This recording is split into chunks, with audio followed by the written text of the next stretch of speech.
ज्यादा सही जीने की ललक में गलत जीने का स्वाद जाता रहा। हम सब एक उदास दौर में से गुजर रहे हैं। ये ऐसा दौर है जिसमें हम सब ने कुछ ना कुछ खोया है। कोई जान पहचान वाला, कोई रिश्तेदार, कोई अपना, कोई अपनी पसंद का व्यक्तित्व। मेरी पसंद का एक व्यक्तित्व 21 मई को इस दुनियाए फानी से विदा हो गया। उसका नाम था राजकुमार केसवानी। राजकुमार केसवानी साहब के बारे में आप में से बहुत से लोग जानते होंगे, और जिनको नहीं पता उनके लिए ये एक छोटी सी जानकारी कि वो एक ऐसा व्यक्तित्व थे जिसमें सच बोलने की हिम्मत थी और सच सुनने की ख्वाहिश।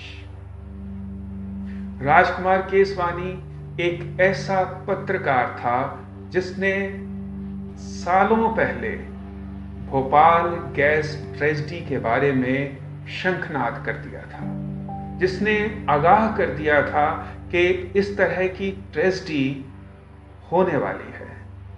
जिनको भोपाल गैस ट्रेजेडी के बारे में नहीं पता, वो प्लीज गूगल करें और देखें कि क्या हुआ था। उनकी शख्सियत को 4 हिस्सों में देखा जा सकता है, 4 हिस्सों में बांटा जा सकता है। एक हिस्सा समाचार थे, दूसरा हिस्सा साहित्य, तीसरा हिस्सा सिनेमा और चौथा हिस्सा संगीत। संगीत के इतने प्रेमी कि उनके जैसा गीतों का संग्रह किसी और के पास नहीं था। विनाइल रिकॉर्ड्स, कैसेट्स, पुराने टेप रिकॉर्ड, क्या क्या नहीं था उनके पास। ऐसे गाने भी जिन्हें मोहम्मद रफी ने गाया था और पर्दे पर फिल्माए गए थे वो किशोर कुमार पर। ऐसा व्यक्तित्व हमें छोड़कर चला गया। मेरी और मेरी पूरी टीम की तरफ से राजकुमार केसवानी साहब को भावभीनी श्रद्धांजलि।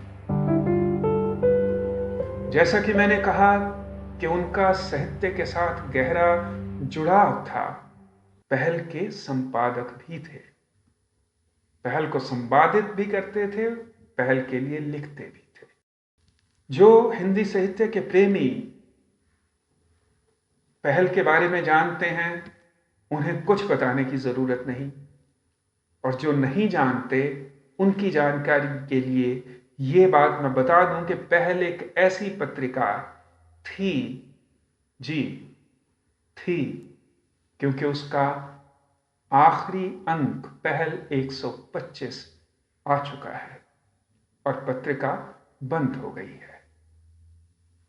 पहल एक ऐसी पत्रिका थी जिसमें छपने के लिए हर लेखक, हर कवि उत्सुक रहता था। पहल में छपने के बाद लेखक को लेखक होने का या कवि होने का जैसे प्रमाण पत्र मिल जाता था। श्री ज्ञान रंजन जी द्वारा शुरू की गई 40 साल पहले ये पत्रिका अपने आप में हिंदी साहित्य का इतिहास लिखती है। पिछले कुछ सालों से ज्ञान रंजन जी के साथ, जो कि शुरू से इस पत्रिका के संपादक थे, राजकुमार केसवानी साहब भी जुड़े हुए थे बतौर संपादक। पहल 40 साल से लगातार छप रही पत्रिका हिंदी साहित्य का एक इतिहास समेटती हुई 125 अंकों के बाद साहित्य प्रेमियों को अलविदा कह गई, बंद हो गई। पहल के एक पुराने अंक में से आज मैं आपको अपनी एक कविता सुनाता हूं। कविता का शीर्षक है गलत जीने का स्वाद। वो मेरी पसंद की थी, रह नहीं सकी मेरी पसंद की। वो मेरी पसंद की थी, रह नहीं सकी मेरी पसंद की। उसके भीतर से निकल आए ज्वालामुखी, कोयले की खदानें, सोना, हीरा, तेल, पोटाश, नमक और जहर।